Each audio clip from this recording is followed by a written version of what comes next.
Did you do a pitch sheet? We can do it right now.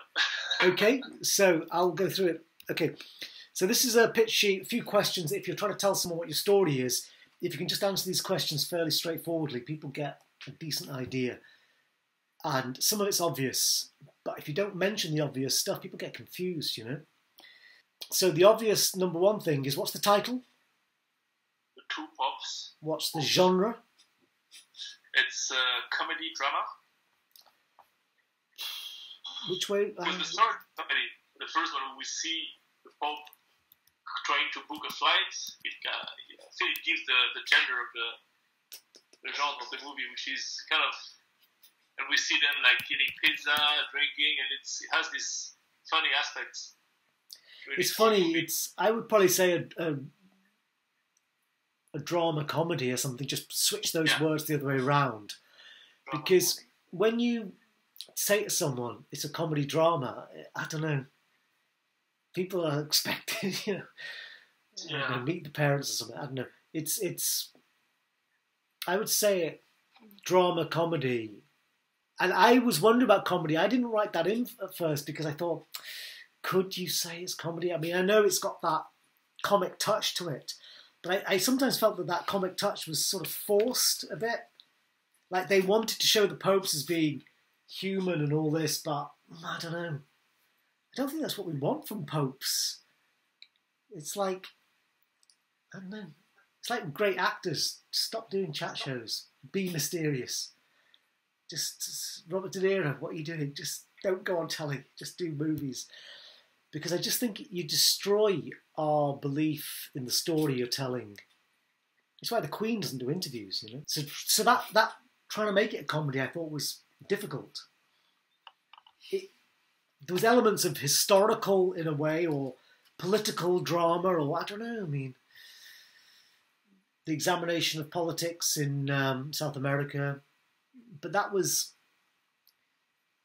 just to support his biography. I mean, it'd be interesting to see what a censor, you know, like the board of censors often give you good descriptions of films, or IMDb. And I wondered whether the kind of docudrama element could be mentioned in the genre. Because it was mixing documentary, like real footage of real newsreaders saying, ooh, look at this. When and where? Well, it's nowadays... well, I think it's tied to a specific date. The modern stuff is a specific date, though, really, isn't it? Rather than just being the present, I think you do have to say 2013, which is when the Pope resigned. Do you know what I mean? Yeah, because we have a lot of flashbacks and we have different dates and so on. So, well, I think you've got to split into two. You've got to say it's the Vatican, it's Rome, Italy, 2013, and South America, Buenos Aires, I think the 1950s up to 2013. So where and when the action splits between two places. Yes. Okay. It's you see, this also damages the storytelling, I think, when the action keeps cutting back between two places. Now, if you start in one place and go to another, and then maybe go back to the first place, I don't know, that can give you a stronger flow of story, but this thing about we've got 1 foot here and 1 foot there, 1 foot in the past, 1 foot in the 21st century, it weakens the dramatic narrative. I mean, I guess they felt they had to do that, but I think it slowed the film. Who's the lead character? A young priest a young Argentinian priest. No, an Argentinian priest, actually. Yeah, I mean, it's the Jonathan Pryce character. It's a cardinal, candidate for the papacy, a reformer. You know. And for his outer aspect, it's simple things, just like kind, gentle, but his inner aspect is guilt-ridden, you know? And fearful, whatever. So, what was his goal? To retire. His goal Yeah. is just to retire. Yeah, he doesn't wants. believe in the direction of the church anymore. So, He feels connected. and what does he need to do in order to retire? To get the Pope approval. Yes, I put for what? I put he wants the Pope to accept his resignation. Yes. But yeah, to retire. But this wants of someone to, you've got to. He wants the signature. So his goal is like something, like we said, like physical, right? We want the signature of the Pope. Yeah, it's because why didn't you just send him an email or something? It's unless it's physical, we don't really have much of a movie, which is why they added all those flashbacks. Having the letter, to deliver the letter. I mean, that movie 1916 that got lots of Oscar praise was just about a guy delivering a letter. I mean, boring film, really. Beautiful, but boring. Sometimes the filmmaker falls in love too much with the idea of the simplicity of the achievable physical object, the MacGuffin thing we're following. There's got to be other stuff too. Yeah, I mean, in a way, a decent goal should be slightly something that we don't care about when we're watching the film. We want to see the conflict between these two men. We're not going, gosh, will the Pope sign his resignation? In a way, we don't really care. In a way, with a romantic comedy, if your goal is like he wants to marry the girl or something, we don't really care about the wedding ceremony. Finally, he's got married. We care about him dealing with his problems or whatever. What's stopping him? What's his problems? Obstacles, I will say his inner guilt. And what's his big outer obstacle? The obvious outer obstacle? I mean, the Pope? Yeah. I mean, again, it almost seems too obvious to say, but in a story like this, people sometimes think, well, who is the lead character? And I think you need to define who your lead character is. Even for the actors playing the role, you've got to know that in a way you're there as the obstacle. You're there to get in the way, so you're allowed to be, obnoxious obstacle.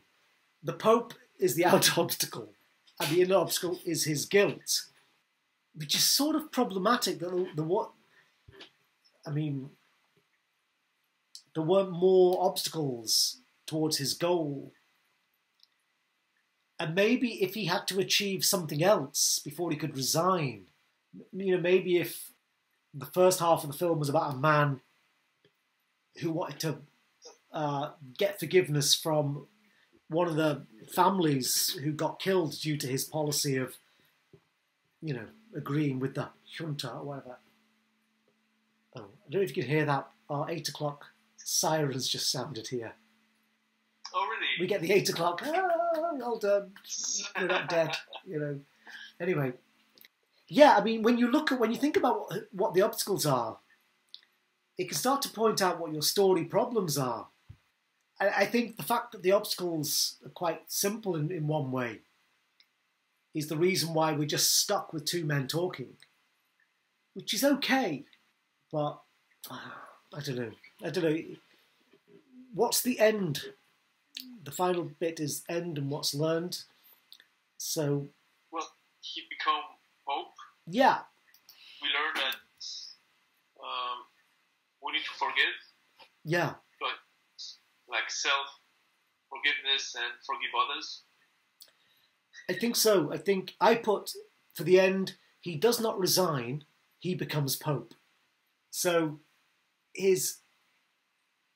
that's really interesting that his goal is not something, was like a false goal. He didn't really want to resign. He wanted forgiveness.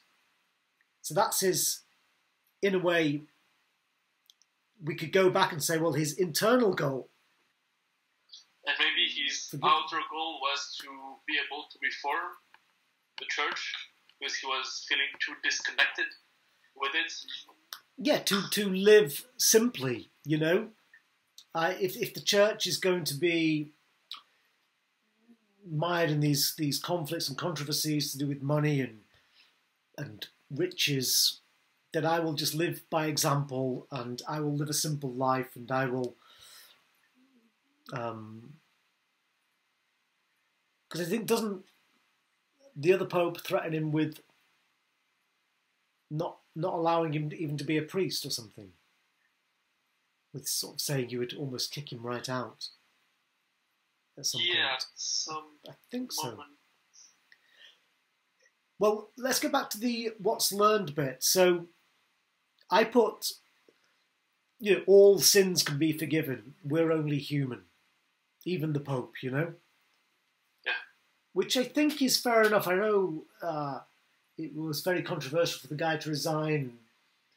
There are all these sex crime whispers, but, we've got politicians in power who are presiding over mass murders. So, let's not if we're going to beat up someone, let's put the criminals in order, Another bit that I added to this pitch sheet thing, just for our interest, is the word transformation. And you could say inner transformation or outer transformation, guilty to guilt-free, Wants to leave to wants to stay. I mean, that question, the transformation. The phrase, what's learned, I think is the same as saying, what's the theme? So if I was to say to you, what's the theme? Yeah, the theme is forgiveness. Forgiveness, absolutely. I think it's a thing about forgiveness. Forgive yourself, forgive others. And it's something that I think we forget.